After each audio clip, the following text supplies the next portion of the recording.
Boa noite, boa noite.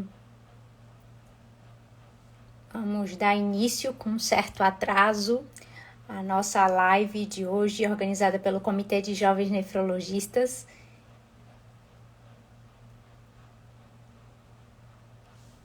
Boa noite. Tivemos um pequeno problema aqui, mas vamos dar início à nossa live organizada pelo Comitê de Jovens Nefrologistas. Para entrar os nossos participantes de hoje, convidados ilustres, vamos ver se o pessoal consegue entrando. Boa noite. Ei, tudo bem, Suza? Tudo em paz. Deixa eu Que bom. concluir aqui com os outros que chegaram. Combinado. Ficamos aí à mercê da tecnologia. Faz parte. E não...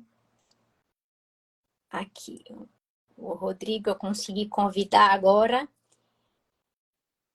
Eu não sei se a nossa convidada da noite também, que é a doutora Franciele, já conseguiu entrar.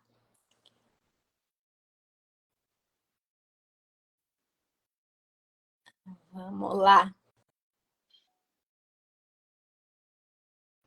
Vamos ver se entra. Rodrigo, se você tiver com algum problema, eu já aceitei. Você fez o convite, eu já aceitei. Você conta aqui pra gente se tá acontecendo alguma coisa para não conseguir entrar. Enquanto isso, o pessoal vai... Eu falo que isso é a fase mais difícil de lives. É conseguir colocar as pessoas para dentro. Pronto, Rodrigo. Doutora Franciele, se você chegou, acene, por favor. Eu ia perguntar, por enquanto, ao doutor José Neto se ele já conhece Aracaju. Você acredita que não? E eu morro de vontade de ir. Inclusive, estava olhando passagem um dia desse para trás, para ver se eu consegui uma boa para ir conhecer sua terra. Com certeza. Eu sou baiana, mas já moro aqui há um tempo. Doutora Franciele chegou. Vamos lá. Último convite. Vamos ver agora se dá tudo certo. Moro em Sergipe já há um tempo. E aí sou casada com um sergipano, então sou sergipana, né? Já virou. Pediu naturalização. Mas Rodrigo é sergipano, não é isso, Rodrigo? Nosso residente de hoje. Você tá sem som tá... para mim, Rodrigo.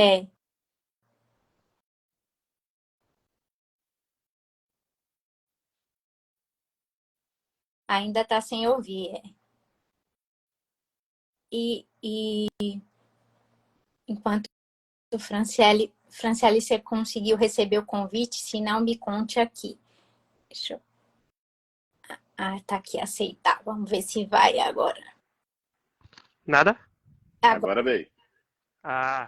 Pronto. Pronto. Olha ela aí. Tudo pronto. Pronto, agora pode começar oficialmente. Estão conseguindo me ouvir, né? Sim, com um certo delay, mas lá. Então, eu sou Susan, eu sou médica nefrologista, como eu estava falando, eu sou baiana, mas já sergipana, e eu faço parte do Comitê de Jovens Nefrologistas, que é o que organiza algumas lives, e essa é uma delas, e a gente escolheu a live de novembro para falar sobre o Novembro Azul, que é em referência ao diabetes, né? Amanhã, se eu não estiver enganada, a doutora Franciele pode me corrigir, é o Dia Mundial do Diabetes, né?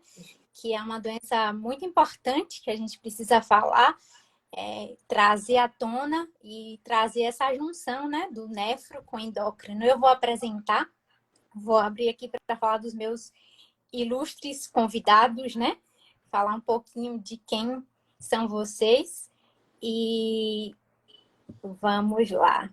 Então, vou começar com o Dr. José Neto. ou não, né? Vamos começar com os não nefrologistas. Então, vamos começar com a doutora Franciele Temer. Assim, tenho um prazer e já agradeço vocês que estão assim, corridos no dia a dia, imagino, e se disponibilizaram para estar aqui hoje. Então, agradeço a doutora Franciele Temer por estar aqui. Ela tem título de especialista pela SBEM, com doutorado em Ciências da Saúde pela UFS, professora adjunta e supervisora do Internato de Clínica Médica da Universidade Tiradentes, médica endocrinologista e preceptora do Programa de Residência em Clínica Médica da Fundação de Beneficência Hospital Cirurgia e endocrinologista do Núcleo de Especialidades Integradas. Está com a gente hoje também de... Você é sergipana, né? Eu né, sou. Fran? Sou sergipana. Isso. Rodrigo, eu acho que é sergipano também, né? E Rodrigo é o nosso residente de nefrologia, ele está no 2º ano de nefrologia e ele é residente do Hospital Universitário Federal daqui, de Sergipe. E doutor José Neto, um prazer dividir a live com você hoje. E doutor José Neto é clínico geral e nefrologista, diretor do Departamento de Nefrologia Clínica da Sociedade Brasileira de Nefrologia, diretor de ensino e pesquisa do Grupo Nefroclínicas e coordenador do Serviço de Nefrologia do Instituto Horizonte. E a gente vai bater um papo hoje sobre essa doença, que é uma doença silenciosa junto com a doença renal, né? E os pacientes chegam no consultório normalmente e a gente fala assim, quando tem diabetes, eles chegam 2 versões, né? A primeira é que ficam assustados, porque assim, será que o meu rim se prejudicou, né? E a segunda, às vezes, quando a gente fala se prejudicou, e como se eu não sinto nada? E aí essa angústia do dia a dia, e talvez por isso que a gente perca muito o diagnóstico, mas está ali junto com a hipertensão, no último censo da Sociedade Brasileira de Nefrologia, que são as 2 principais causas que levam o paciente ao desfecho que a gente não quer, que é o da diálise, né? Então, por isso, trazer à tona a nossa conversa conjunta hoje. E eu gostaria de pedir a Rodrigo que falasse um pouquinho para a gente sobre o que é nefropatia diabética. Isso. Na verdade, quando o Susan conversou comigo, a gente acabou escolhendo esse tema, dada a relevância que ele tem, por ser, no mundo, a causa mais comum de doença renal crônica e do conceito de nefropatia diabética, o conceito ipsiliteris, a gente precisaria da biópsia. Então, como a gente colocou no tema do nosso encontro, é doença renal diabética ou doença renal do diabetes, onde a gente pode definir pela história clínica e achados laboratoriais. E essa entidade, na verdade, é uma consequência da história natural da evolução do diabetes, principalmente descompensado, onde a gente tem anormalidades histopatológicas que levam a uma piora progressiva da função renal de natureza de função de filtração, principalmente glomerular. E a gente escolheu porque se a gente leva em consideração de epidemiologia, a doença diabetes por si só, ela tem uma epidemiologia de prevalência entre 8% e 10% na população. E dos diabéticos tipo 2, 40% a 50% vão evoluir com nefropatia diabética em algum grau. Daí a gente tem a importância dessa doença, né, doutora Suzana? Exatamente, e fazendo alusão ao nosso Novembro Azul, né? Como é a dinâmica da live? Vocês podem, a qualquer momento, doutor José Neto, doutora Franciele, interromper para trazer alguma consideração que julgar importante.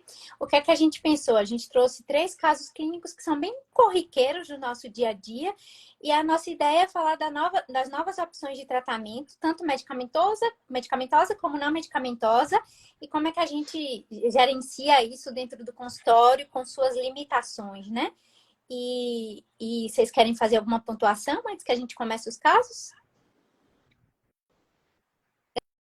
Eu não consegui te ouvir, doutor José Neto. Escuta agora?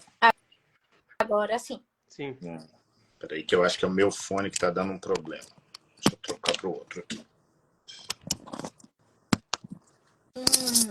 Um dado importante, doutor. Se você quiser ir falando aí, eu tinha falado primeiro as damas. Imagina. Na aula de doutor Tiago Proença, que assim, ele trouxe um trabalho mostrando que a gente fala às vezes tanto de inércia terapêutica, mas às vezes a inércia começa no diagnóstico. Então, a gente sabe que para classificar, né, para diagnosticar e classificar a doença renal, a gente precisa da creatinina e da microalbuminúria. E muitos pacientes não têm dosado a microalbuminúria, né? Às vezes só vem uma creatinina para a gente sabe que fica meio incompleto o nosso pensamento, né, de manejo da doença renal. E aí me fale um pouquinho, doutora Franciele, como é assim o seu rastreio? Você pede sempre? Quando é que você pede? Como é que você maneja isso no seu consultório? Até às vezes antes de chegar no nefro, vai passar muito, com certeza, por vocês, né? A gente às vezes só recebe nos estágios mais avançados de doença renal. Perfeito. Primeiro eu quero agradecer, né, a oportunidade de estar aqui. Eu vim para aprender com vocês, na verdade, né? Vou aprender nefro. Mas eu acho que a mensagem principal é essa mesmo, né, Susan? Como você começou falando, da mesma forma como a gente fala, né, do atraso do diagnóstico de diabetes, né, diabetes tipo 2 aqui, a gente falando principalmente, porque esses pacientes ficam aí assintomáticos e demoram até ter o diagnóstico, a mesma coisa acontece com a doença renal do diabetes, né? Se a gente for ficar esperando a sintomatologia desses pacientes, a gente vai acabar dando diagnóstico muito tardio. E a gente tem vários estudos fazendo esse levantamento, estudos principalmente, né, fora do país, em que a maioria dos pacientes já vão ser diagnosticados lá no estágio 3 a 5, né? Então a gente acaba perdendo o diagnóstico precoce desses pacientes, porque é uma doença que para a gente diagnosticar precocemente a gente precisa triar, né? Então, assim, eu acho que para a rotina do endocrinologista isso está, de alguma forma, bem sedimentado, né? A nossa rotina de triagem das complicações microvasculares. E aí, dentro da doença renal, a questão da albuminúria e o cálculo, né, da taxa de filtração glomerular. Mas a gente sabe que a gente tem uma grande parte da parcela da população que não está com um especialista, né? E que às vezes demora muito e para que essa triagem seja feita rotineiramente e o diagnóstico seja feito. Então, às vezes, quando a gente pega o paciente, que a gente vai começar a fazer a triagem de complicações, a gente vê que ele, na verdade, já tem complicação. E aí acaba que daqui a pouquinho a gente já está tendo que encaminhar para a nefrologia também, né?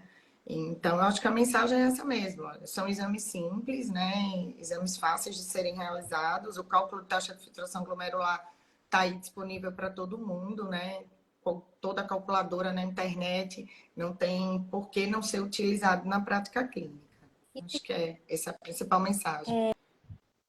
Existe até um comentário aqui que eu vou aproveitar do Dr. José Neto e acho que é muito interessante falar sobre isso, já que a gente está abordando a nefropatia diabética, né? Seu conceito, classificação, o diagnóstico. E uma pessoa bota assim, DM2, logo de longa data, já peço proteinúria de 24 horas logo de primeira.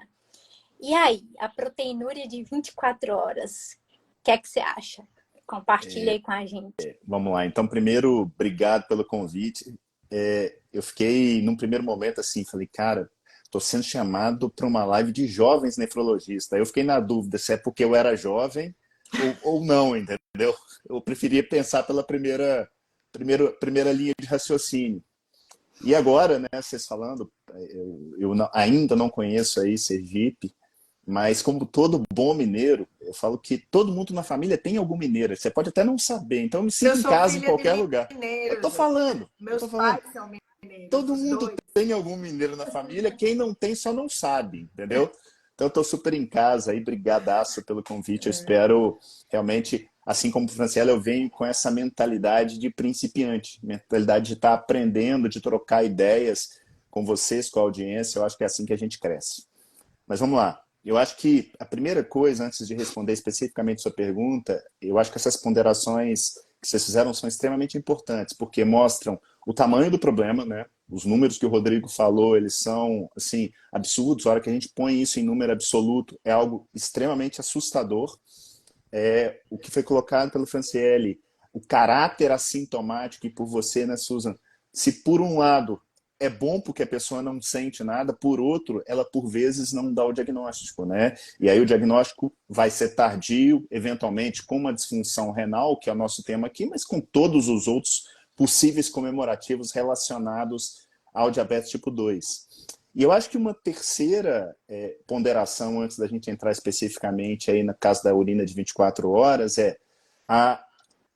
os casos clínicos que vocês me mandaram, e eu dei uma olhada em todos eles. É engraçado, eles são muito comuns da prática clínica, e vocês vão reparar que todos, de uma certa maneira, estão debaixo ali de um possível guarda-chuva de síndrome metabólica, né? E a síndrome metabólica, até muito pouco tempo atrás, eu enxergava não com a clareza que eu vejo hoje. Eu acho que a gente está falando, quando a gente fala eventualmente de hipertensão, de diabetes, de obesidade, de esteatose hepática, às vezes a gente está falando da mesma doença, só que as apresentações são distintas. Às vezes ela vai cair no consultório do nefro, às vezes vai ser do endócrino, do cardio, mas no fim do dia, cada vez mais a gente precisa desse tipo de conversa. Essa conversa multiprofissional, onde olhares distintos, eu falo que é quase um eletro, né? A gente acaba olhando derivações distintas para ter um retrato do que está acontecendo.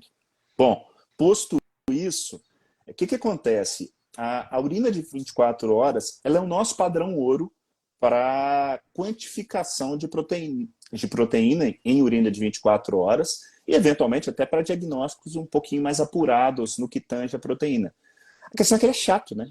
Ele é chato de se fazer, ele demanda tempo, ele é passível de erros de coleta, de interpretação.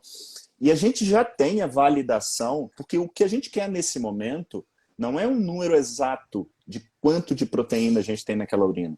O que a gente quer é quantificar o quanto de risco aquela pessoa tem.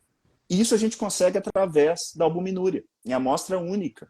Eu faço uma relação de albumina-creatinina e de uma maneira, obviamente, definida de uma forma não estática, a gente tem 3 níveis de albuminúria, menor do que 30, entre 30 e 300 e acima de 300, e quão maior for isso, maior a probabilidade de progressão dessa pessoa para a doença renal crônica. Então, respondendo sua pergunta, eu não uso a urina de 24 horas nessa primeira consulta, simplesmente por ser uma ferramenta que eu acho que tem melhores ocasiões para ser utilizada do que nesse rastreio. É sempre uma dúvida bem comum de consultório, né? Principalmente do não nefrologista, que eu acho que tem vários aqui nos assistindo, às vezes acha que tem a obrigatoriedade de pedir urina de 24 horas, né? Essa é a mensagem que o doutor José Neto está trazendo, que não existe essa obrigatoriedade, e às vezes o paciente até agradece, porque é um exame chato, hein? Principalmente os idosos, né? Que é o paciente do nosso dia a dia, que só aumenta, né? Aquele que tem restrição, às vezes, de coletar a urina de 24 horas. Mas vamos para os nossos casos de hoje. Como a gente está um pouquinho avançado da hora, eu achei que até a gente começa a conversar aqui, acha que vai dar tempo de tudo. Vamos começar com o caso 2, Rodrigo. E aí a gente vai descendo e qualquer coisa a gente volta para o primeiro. Mas Beleza. vamos começar com o caso 2. Tá lá. Então, só lembrando, esses casos são baseados em casos clínicos reais. A gente mudou pequenos detalhes da história, mas todos eles, os detalhes clínicos se mantêm, tá? Então, o primeiro caso, esse caso vai ser um homem de 50 anos, branco, com sobrepeso, veio para consulta. Portador de diabetes há 10 anos, hipertenso de início recente. Seus últimos exames, de um ano atrás, já evidenciavam uma relação albumina-creatinina de 250 e uma creatinina de 1,5, que, calculando a taxa de filtração glomerular estimada pelo CKDEP, dá 56. Já acompanhava previamente e fazia uso de algumas medicações, sendo elas losartana 100 mg por dia, amlodipino 5 mg por dia, metformina 850 mg 3 vezes ao dia e dapagliflozina 10 mg por dia. Apresentou descontinuidade medicamentosa no intervalo interconsulta, parou há 6 meses porque o pai tinha falecido e voltou hoje assintomático para a gente. Hoje ele volta com um peso de 82 quilos e altura de 1,66, que dá um IMC de 29, pressão aferida em consultório sentado e em pé de 15/9, e no exame físico a única alteração é que ele tinha edema de membros inferiores. Trouxe exames colhidos de sangue também, de agosto desse ano, onde evidenciava um HB de 12,5, uma creatinina de 2, que calculando a taxa de filtração glomerular dá um CKDEP de 40, potássio de 4,5, glicemia de jejum de 180, glicada de 8%, LDL 190, albumina 3,5, sumário de urina com proteína 1 cruz, relação albumina-creatinina com 35 mg por grama. E aí, Rodrigo, você quer fazer algum comentário? Na verdade, o primeiro comentário é que é extremamente comum que a gente tenha pacientes que descontinuam a terapia medicamentosa por N razões. Então, esse caso traz para a gente um quadro clássico que é reiniciar tudo que a gente já tinha começado com um determinado paciente.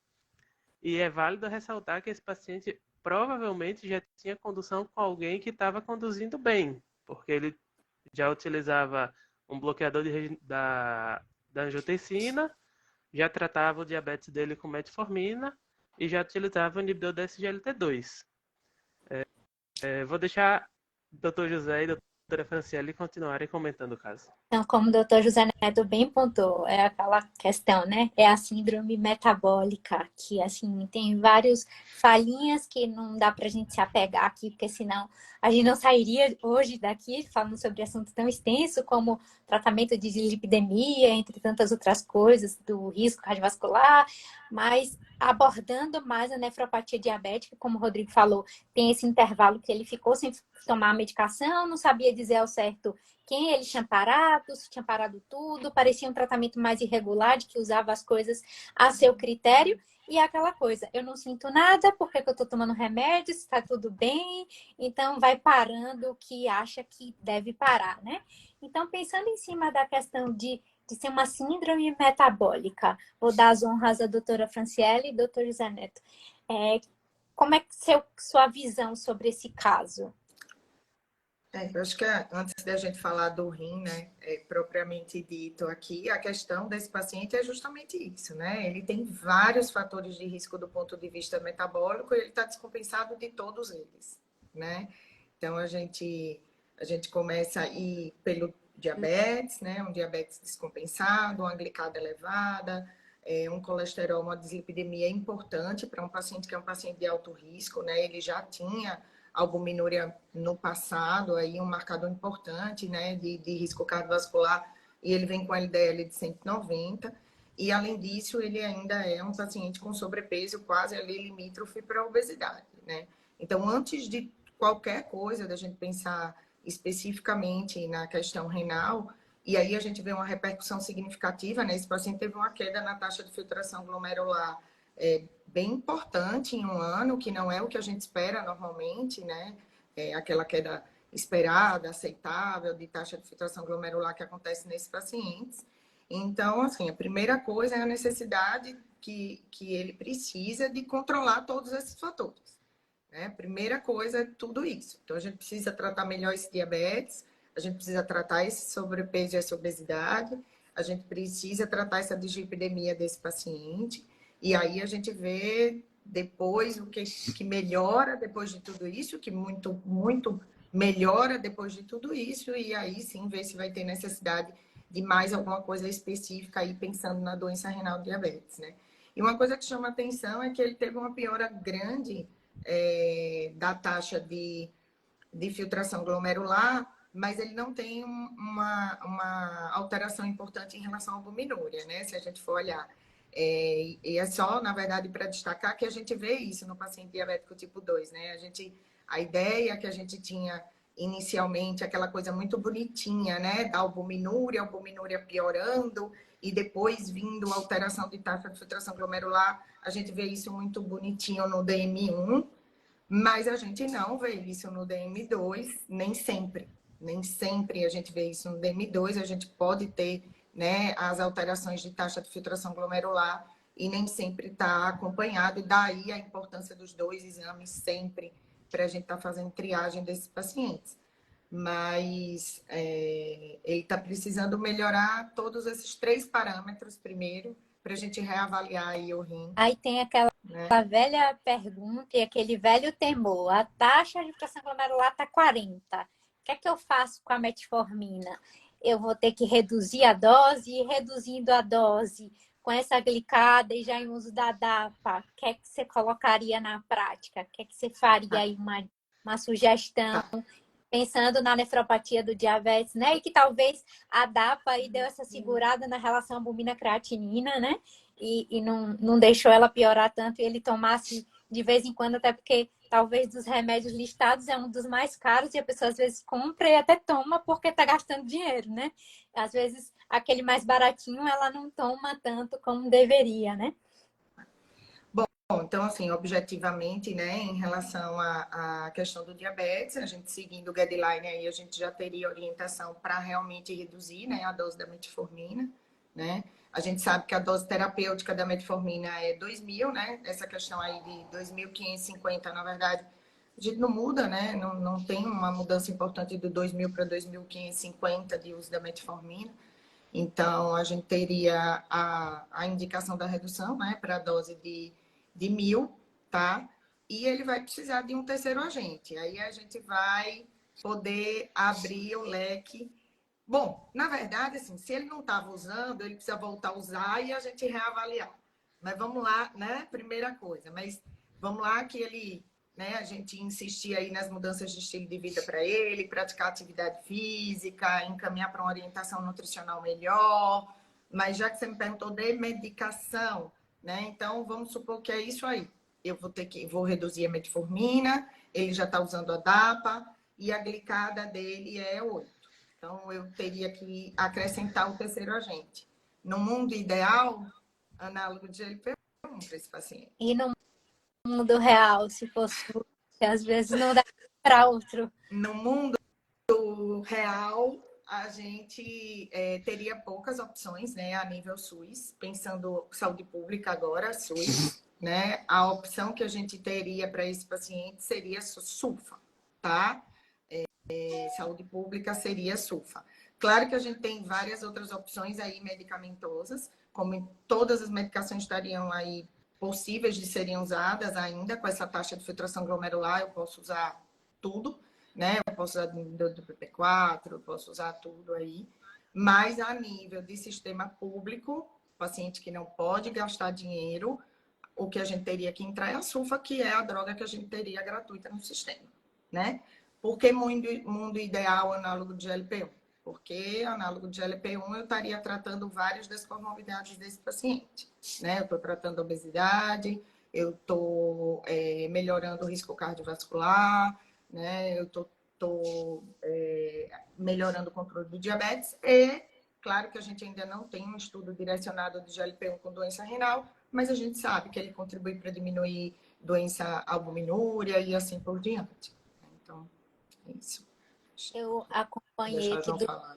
o Congresso Brasileiro de Diabetes e vi um estudo, agora eu não recordo o nome, que fala que a redução de 10 quilos não sei se vocês viram uma redução que eu fiquei impressionada, que uma redução de 10 quilos, além desse, falando de terapia não medicamentosa, era suficiente até às vezes para remitir o diabetes. E assim, independente, assim, o marcador do estudo era reduzir 10 quilos, mesmo aqueles que não tivessem com MC elevado, né, pelo que eu entendi, assim, mas foi bem de bastidor que eu acompanhei, assim, e mostrando da questão não medicamentosa, né? Você quer comentar alguma coisa e daqui a pouco eu passo a palavra para o doutor Joás Neto, que com certeza com a medicina dele baseada em evidência vai nos agraciar aí. Não, a gente sabe, né, que todas essas questões em relação à obesidade, elas melhoram as comorbidades. A gente tem vários estudos em relação a diabetes, perda de peso com reversão de quadros de diabetes e assim por diante. E isso não é diferente para os outros parâmetros dentro da síndrome metabólica, né? A questão é toda a dificuldade que a gente tem para esse alcance, né, das mudanças de estilo de vida, com acompanhamento nutricional, atividade física regular, mas sem dúvida nenhuma, como eu disse antes, né, você está pedindo para entrar na medicação, eu vou entrar na medicação. Mas sem dúvida nenhuma, esse paciente precisa de uma orientação em relação a isso antes de qualquer coisa, né? É essencial para ele. Ele tem 50 anos, né? Ele é jovem. Se a gente for pensar em prognóstico a longo prazo, ele precisa mudar para ontem, né? Com certeza. E é bem o caso do nosso dia a dia, né? E aí, doutor Zé Neto, falei dos entraves medicamentoso, baseado em medicina, baseado em evidência. Vamos lá, então. Toda vez que eu pego um caso clínico, eu tento desenhar ali as possibilidades que eu enxergo macros do caso, tá? E tem uma papagaia de pirata aqui me... Dá tchau pro pessoal lá. Alguém pode te substituir? Daqui a pouco a gente conversa, tá bem? Alguém pode te substituir? Pode sim. Então você vai poder ir? Eu vou conversar com você daqui a pouquinho, tá bem? Vamos lá. Ela adora aparecer nas lives. Vamos lá. Então, o que eu tento desenhar na minha cabeça? Eu tento organizar a minha cabeça de uma forma mais dicotômica. Eu vejo 3 grandes pilares aqui nesse caso, que me chamaram a atenção. O primeiro deles é a aderência, realmente. Eu costumo dizer que aderência é o seguinte: você tem a receita que você passa, a receita que o indivíduo fala que ele toma e aquilo que ele definitivamente toma. E a gente, de modo geral, a gente não é ensinado a como lidar com a aderência. E é algo que muda completamente o jogo, porque não adianta a gente achar que a pessoa está tomando, e nesse caso a gente sabe que ele não está. Existem tantos outros casos que a gente supõe que a pessoa, e eventualmente, aí é culpa nossa, como profissionais de saúde, a pessoa tem medo ou vergonha de dizer que ele não está tomando remédio, por exemplo, porque é caro. E aí ela fica naquela situação onde o médico está numa posição hierarquicamente supostamente superior, e não é, né? O protagonista tem que ser do nosso cliente, tem que ser do nosso paciente. Então, essa é a primeira coisa. Eu acho que isso daria para a gente falar muito a respeito disso. A outra coisa que me chama atenção, e eu adorei escutar essa fala da Franciela, é o seguinte: médico, de modo geral, não pensa em hábito de vida. A gente chega e fala assim, tem que emagrecer. Tem que fazer atividade física. Tem que parar de beber. Cara, isso é cruel. Isso é cruel de um tamanho gigante.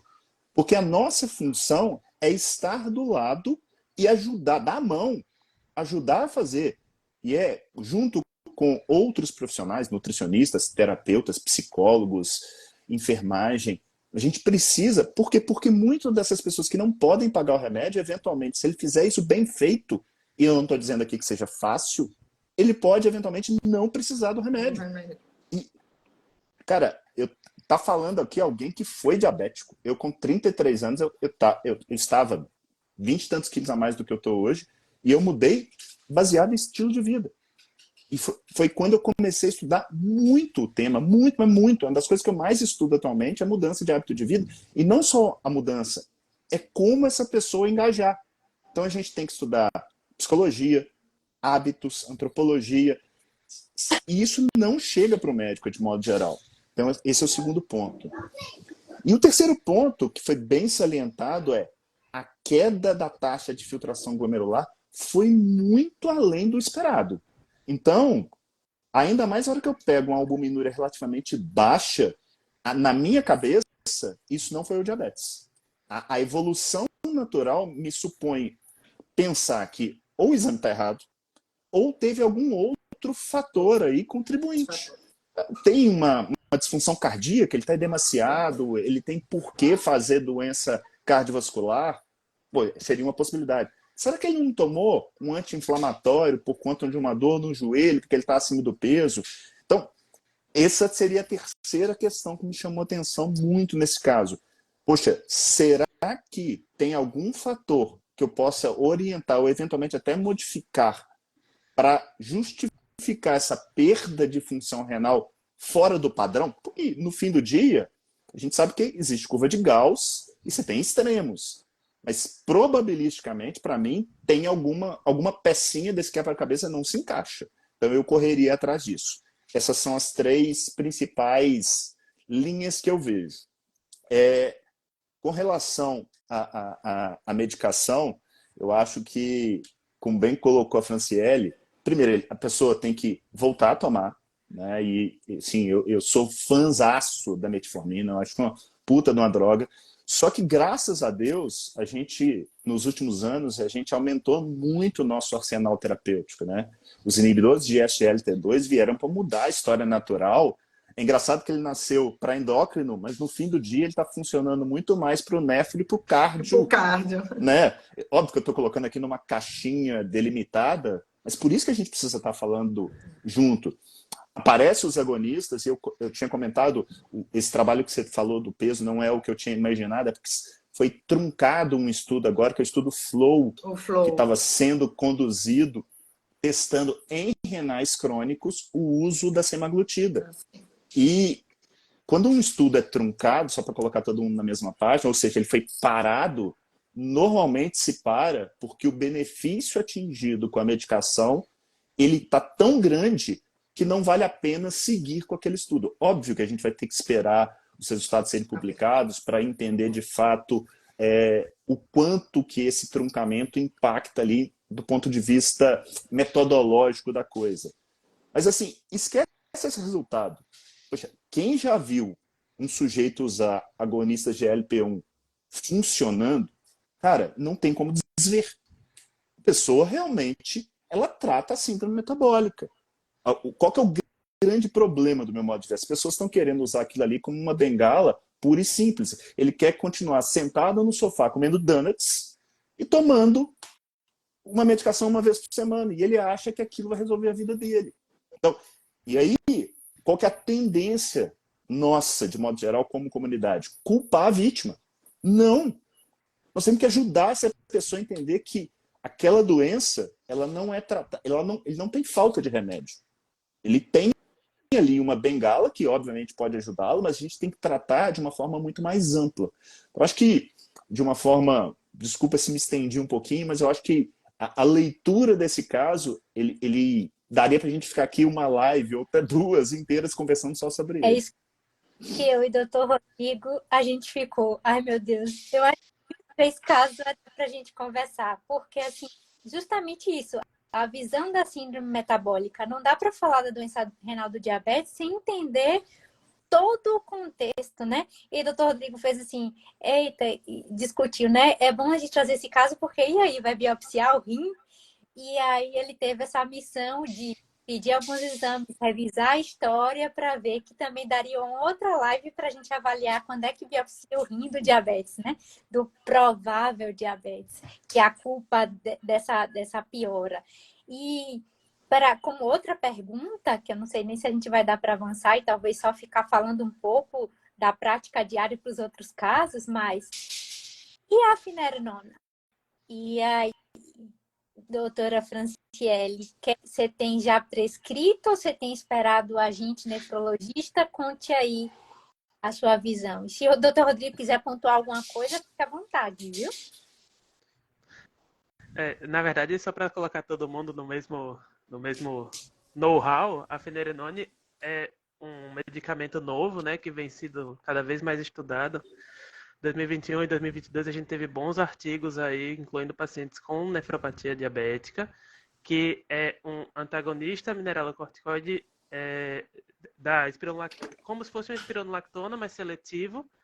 E aparentemente a gente vai ter bons resultados no futuro com redução da taxa de progressão de proteinúria desses pacientes.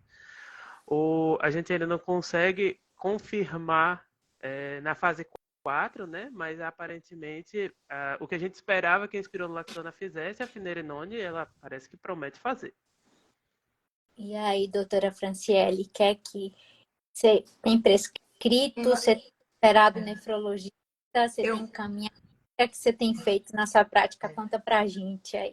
Acho que José Neto vai poder falar melhor do que eu, mas assim, tenho alguns pacientes em que eu iniciei já, tá? Pacientes que eu já acompanho, que eu venho acompanhando.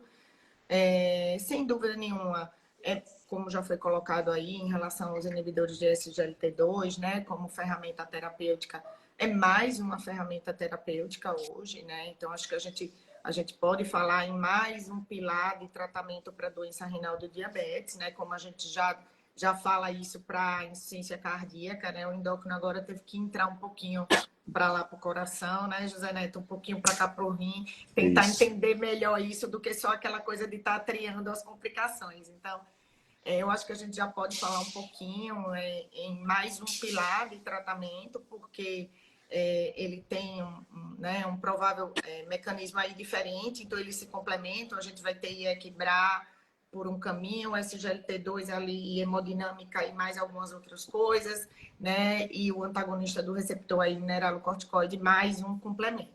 Mas, assim, eu acho que, sim, a gente vai poder pensar para esse paciente, mas eu acho que nesse momento esse paciente precisa que a gente reestruture, reorganize todo o tratamento dele aí, dos outros fatores, das mudanças de estilo de vida, da aderência ao tratamento, antes da gente colocar mais uma medicação aí para ele nisso, né? Acho que provavelmente vai ter lugar, tem lugar, mas eu acho que a gente precisa insistir um pouquinho em arrumar esse paciente aí, né, aqui, e aí sim reavaliar a indicação, os benefícios de associação. Eu tenho começado a usar, ainda não posso falar assim, não tenho muito retorno, prática pessoal para poder estar falando de experiência, mas eu já tenho indicado sim para alguns pacientes. E aí, doutor José Neto, sua experiência? Vamos lá, então, a experiência prática, eu vou te falar que ainda é relativamente pequena, até porque a medicação acabou de ser aprovada no Brasil, tem muito pouco tempo, né? Tem alguns poucos meses, né? Então, eu já tenho alguns bons pacientes utilizando a finerenona, né? A dose, para quem não sabe, ela varia de 10 a 20 miligramas, normalmente tende-se a dar uma dose mais alta quando o clearance está mais alto, uma dose menor quando o clearance está mais baixo. Mas, como bem foi colocado pelo Rodrigo, a finerenona ela é um antagonista mineralocorticoide seletivo. E o fato dele ser seletivo traz para a gente um potencial benefício que é uma menor taxa de hipercalemia. Ou seja, eu tenho menos potássio alto dentro de uma esfera terapêutica onde as medicações, bloqueio do sistema renina-angiotensina, os beta-bloqueadores, tendem, além da doença renal crônica, tendem para o potássio estar mais alto, né? Tendem para a hipercalemia. Então, a gente tem essa potencial vantagem. E que vai acabar sendo até maximizada agora com a chegada em 2024 do quelante novo de potássio, que é o zircônio, que está chegando no Brasil. Bom, o que a gente tem na literatura a respeito de finerenona, tá? Eu falo que até alguns... Eu gosto realmente, como você bem disse, de medicina baseada em evidência. Eu gosto da medicina baseada em evidência como ela nasceu para ser, né? Para mudar a vida do seu Zé. Ela não é para você ficar enchendo a boca para falar que tem trial, não sei o quê. Mas tem uma coisa que é super interessante, que a doença renal crônica, até muito pouco tempo atrás, ela estava numa parte da metodologia do estudo que era fatores de exclusão. Ou seja, testava-se tudo, mas tinha doença renal crônica, a gente era colocado para escanteio. A gente, a nefrologia de modo geral, e no fim do dia você tem que decidir. Então você decidia muito baseado numa uma qualidade metodológica muito mais duvidosa, né? Eu não definia com tanta certeza de que aquilo que eu estava fazendo realmente se enquadrava para o renal crônico. Só que a gente tem dois grandes trabalhos, o Fidelio e o Fígaro, ambos com doença renal crônica de diabetes, sendo que um testou desfechos cardiovasculares e outro testou desfecho renal, ou seja, hiperdiálise, progressão rápida de doença. E os dois foram positivos. Eles foram positivos mostrando que a gente consegue, com essa medicação, reduzir a taxa de progressão de doença renal crônica e consegue também reduzir a taxa de eventos. Essa turma ela morre por causa de doença cardiovascular, normalmente. Então, ele tem indicação. Pô, Neto, eu vou passar para escrever para todo mundo? Não. Você ele colocou muito bem. Você tem uma escadinha. Então, você começa lá com a dieta, hábitos de vida, sono, controle do estresse e vai subindo. E aí você tem a metformina, você tem o bloqueio do sistema renina-angiotensina, que pode ser feito ou com um IECA ou com um BRA. Você tem os inibidores da SGLT2, e aqui cabe uma parte. Esses trabalhos, muitos dos pacientes não usavam os inibidores da SGLT2, então a gente fica na dúvida. poxa, se eles estivessem usando, será que o benefício seria tão aparente? Cara, é uma dúvida, a gente ainda não tem essa resposta. E o tempo provavelmente vai nos dar essa resposta. Se me perguntar, você acha que sim? Eu acho que sim. Eu acho que a coisa é cumulativa. O mecanismo é distinto, mas eu não consigo cravar. E aí, para quem que hoje, em tese, se a gente for colocar dentro de uma caixinha, está indicada a finerenona? Doença renal crônica com etiologia de diabetes, clearance de creatinina acima de 25, mantendo a albuminúria com tratamento otimizado. Esse é o protótipo do indivíduo que se beneficia da finerenona. É óbvio que dá para a gente, e a gente faz isso no nosso dia a dia, né? Aquela flexibilização por qualquer motivo que seja. Mas esse é o perfil. Renal crônico, diabetes, com tratamento otimizado, clearance acima de 25, mantendo proteinúria. Rodrigo, quer falar da limitação do uso do remédio, que você até começou, achei que ia tocar no assunto, e perguntaram aqui assim, não vai dar para a gente, né, contemplar tudo que está sendo dito, principalmente em relação à conduta médica, é interessante que você veja com o médico que você acompanha, mas perguntaram assim, quem faz diálise pode usar o remédio? E aí, qual a outra limitação do remédio, Rodrigo? E aí eu vou deixar essa rodada de perguntas, que eu acho que vai acabar finalizando a nossa live, porque a gente conversou, você vê como é complicado, né? Não dá para não dá para falar de um paciente só rápido, você tem que abranger tudo, realmente. E aí, para a doutora Franciele, se o paciente só tiver doença renal sem microalbuminúria, você já usaria a finerenona? Assim, você consegue perceber alguma coisa que você acha que vai ter algum benefício? E você já está usando nesse estilo? Porque eu estou escutando, eu até recebi outro dia de um endócrino assim, já usando, pensando só nessa perspectiva, não sei se é a sua prática. E para o doutor José Neto, será que a finerenona vai além do diabetes ou só para o diabetes mesmo? Me contem aí para a gente acabar a nossa live falando mais até da droga em si, que contempla, né, um tratamento novo que talvez não, né, que já está mostrando vai retardar a progressão da doença renal, inclusive quando o tratamento está otimizado, né? Me conte aí, Rodrigo, se o paciente em diálise pode, qual a limitação também do remédio que o médico tem que ficar alerta. Quanto às limitações da finerenone, basicamente são as limitações do próprio estudo, que a gente não sabe ainda os desfechos, mas nitidamente os pacientes com potássio alto, eles não tem como a gente utilizar, porque a principal efeito colateral, apesar de ser muito mais seletivo que a espironolactona, que é seu correlato, né, medicamentoso mais barato, a finerenone também tem uma tendência a aumentar o potássio. Então, diante de um paciente já com potássio alto, torna-se arriscado usar essa medicação. E como os dois grandes trabalhos que a gente teve até agora são com pacientes com taxa de filtração glomerular estimada entre 25 e 75, a gente não consegue dizer com segurança que dá para utilizar com taxa de filtração glomerular menor. Então, os pacientes em diálise, seja diálise peritoneal, hemodiálise, a gente não consegue garantir a segurança da medicação ainda.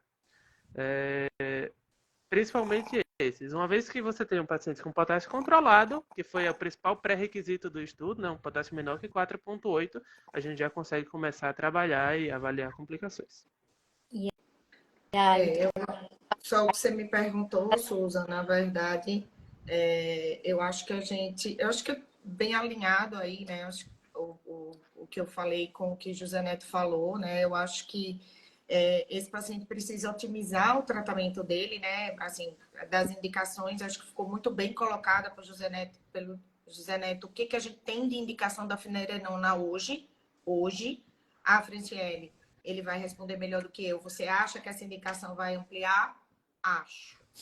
Mas eu acho, né? Hoje, o que até ainda tem aí, não só em relação ao contexto renal, mas em relação ao contexto cardíaco também, né? A gente sabe que tem muita coisa aí para sair dessa droga, até em relação à questão da parte de insuficiência cardíaca também. Mas isso aí a gente acha, né? A gente está especulando. O que a gente tem hoje são as indicações que foram muito bem pontuadas por José Neto. Então, hoje, eu otimizo o meu paciente primeiro, que não é o caso desse, né? Esse paciente está precisando ser otimizado em todos, tratar lípides, mudar estilo de vida, melhorar o controle do diabetes. E se aí ele continua se encaixando nesse perfil, alteração da taxa de filtração glomerular dentro do parâmetro, com albuminúria, aí sim eu acrescento a finerenona. Eu vou Sem dúvida nenhuma. um pouquinho, só relatando que a albuminúria é acima de 30, né? 30 miligramas por grama. Eu vou te provocar um pouquinho. Tá usando já o inibidor de SGLT2 como primeira opção de tratamento e às vezes até como monoterapia no lugar de iniciar com metformina? Nesses pacientes com nefropatia diabética? Me conte.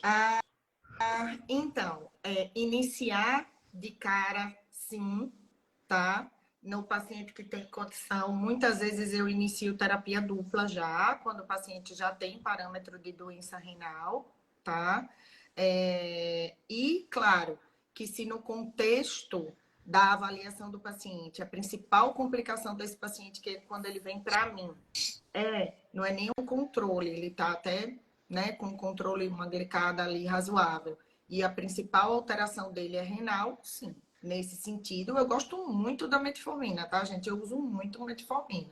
Mas, se o principal ponto da minha avaliação nesse paciente é a alteração renal, sem dúvida, aí o inibidor de SGLT2 passa na frente, sim. Com toda certeza. A palavra do doutor José Neto. Sim, eu acho que eu concordo 100% com o que a Franciele disse, né? O que eu falar daqui para frente vira eu acho, né? E eu acho um troço perigoso pra caramba. Mas aí eu vou fazer uma provocação. Tem uma frase que eu gosto muito do Abraham Maslow, da famosa pirâmide de Maslow, que ele disse que para quem tem um martelo como ferramenta, todo problema vira prego. E eu acho que em alguns momentos nós médicos olhamos só para o arsenal terapêutico, medicamentoso, como sendo algo que a gente pode conseguir. E a gente começa a inventar, a gente começa a extrapolar, porque você não tem outras ferramentas. Te falta serrote, te falta chave de fenda, você só tem o martelo. E o martelo é prescrever remédio. E aí a pessoa começa, não, a finerenona é boa. Ela é boa, então eu vou colocar aqui, porque com certeza, se funciona nesse cenário, vai funcionar em outro. E, infelizmente, a gente tem... Eu faço uma postagem para a Nefro Academy, que é o braço educacional do Grupo Nefroclínicas, toda sexta-feira, que chama Nefrologia Baseada em Evidências. E eu fiz uma análise de um trabalho que foi recém-publicado agora na New England, que saiu junto com a Kidney Week, né, que é o Congresso Americano de Nefro, de uma medicação chamada Sparsertan. Sparsertan, na verdade, ele é uma medicação que mistura um bloqueio do sistema renina-angiotensina-aldosterona, né? Ele é um bloqueio, como se fosse um BRA, associado a um bloqueador de endotelina. E o que esse trabalho, que é o Duplex Trial, tentou mostrar? Que colocar isso frente a um BRA, e o que comparou-se foi o Irbesartan, que isso traria benefícios em termos de função renal. E ele já tinha indícios de que reduzia a proteinúria, isso se mostrou verdade no Duplex Trial, só que ao cabo de 108 semanas que foi o estudo, foi um estudo negativo. Ele não conseguiu demonstrar o benefício que era o esperado, que é o benefício de retardar a progressão da doença renal crônica. Então, eu acho que a gente tem que ter muito cuidado, porque se a gente prescreve alguma coisa, e se aquela coisa não funciona, a única coisa que você está colocando aquela pessoa é em risco. E esse risco, ele pode ser algo catastrófico, eventualmente. Então, eu tenho muito medo. Eu falo que, sabe onde que eu arrisco? Em coisas de baixo risco de dolo. E o baixo risco de dolo está em hábito de vida. Quem me acompanha sabe que eu gosto de ground, pôr o pé no chão, na terra. Gosto de tomar sol, eventualmente. Eu gosto de tomar banho frio. Tem evidência para isso? Não tem. Mas o risco disso me gerar um dolo é muito, muito, muito, muito pequeno. É diferente da gente falar de uma medicação, de uma suplementação que banalizaram a parada, né? Não, mal não faz. Faz sim. Eu já vi muita gente se dar mal por causa de suplementação. Então, a gente tem a responsabilidade do prescritor, ela tem que ser olhada todo o santo dia, porque a gente erra. Eu, vocês, todo mundo, a gente erra.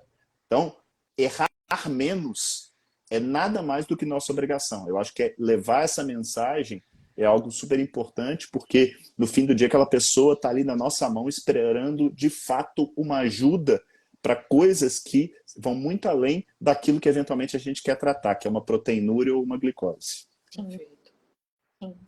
Verdade. Uma avaliação, dá até para a gente encerrar nossa live agora, né? Com essa mensagem. E até outra lembrança, né? Que às vezes a gente quer botar remédios novos e esquece de botar aqueles antigos que a gente sabe que faz efeito, né? Então, às vezes eu já recebi no consultório paciente com a finerenona já, e às vezes sem um IECO, sem um BRAC. Sem o IEC, sem o BRAC. E tem benefício, já é conhecido que tem, né, o paciente às vezes diz ser que não está otimizado, mas já está com uma finerenona pela pressão, às vezes, da indústria farmacêutica, né? Então, o remédio tem seus benefícios, tem seu lugar, está saindo vários estudos aí, saiu um há pouco, né, na doença renal do não diabetes, mas um N pequeno, mas é isso, é cautela e olhar para o doente, para o paciente individualizar, né? Cada um merece uma atenção. Daria para a gente, a live ficou muito curta, né? A gente poderia falar mil coisas aqui, que esses remédios novos até, eles trazem efeitos colaterais, né? Que é uma dúvida sempre presente em consultório, né? E principalmente o inibidor de SGLT2, quando é que eu paro, quando é que eu não paro, na infecção urinária eu paro, eu não paro. Teria várias coisas aqui para a gente abordar, mas acho que a mensagem mais importante é essa mesma, que não é só me focar nos remédios, mas muito além do que isso, né? Como vou até resumir um pouco do que eu aprendi aqui hoje, então, olhar o indivíduo com muita particularidade, né? O que é que ele gosta de fazer, se eu fiz uma prescrição antes disso, checar como é que está o peso dele, que às vezes a gente faz uma consulta e nem pesa os nossos pacientes, nem chega a MC, está dentro do alvo, que é um dos parâmetros que a gente tem, né? Como é que ele está se alimentando, como é que ele está indo, se ele está saindo para botar o pé no chão e a saúde mental está boa para garantir que o resto vá bem, né? E uma vez que a gente prescreve um remédio, se está garantido que ele está conseguindo usar aquela medicação, né? Se consegue comprar, se consegue tomar, se consegue fazer o segmento. Eu queria mais uma vez agradecer mais em nome do Comitê de Jovens Nefrologistas a participação de vocês. Vocês são jovens, sim. Na live passada a Luz falou, eu sou jovem, então todos com certeza. Eles colocaram a gente aqui como os experientes, viu, José? Pois é, me preocupou no início, a hora que eu fui convidado. Eu queria estar nos jovens. Mas, sim, que vocês deixarem a mensagem final cada um. Vou começar com o Dr. Rodrigo para a gente encerrar nossa noite. Na verdade, eu só queria agradecer a participação tanto da audiência, mas principalmente do Dr. José e minha eterna chefe, doutora Franciele. Obrigada pela contribuição nesse tema tão importante e uma live tão esclarecedora como essa. Prazer. Eu também. Muito obrigada, viu, pela oportunidade. Contem comigo. Okay. Contem comigo. Sempre que precisar, como bom jovem nefrologista, estarei aqui. Perfeito. E agradecer ao pessoal que ficou aqui, né, que participou, que está dizendo que foi ótimo. A gente está disponível também para responder outras perguntas, né? Acho que cada um tem seu Instagram e podem usar e abusar, né? Então, uma excelente noite a todos e vou continuar incomodando vocês, sim, certo? Prazerzão, gente. Grande abraço. As ordens. Tchau, tchau.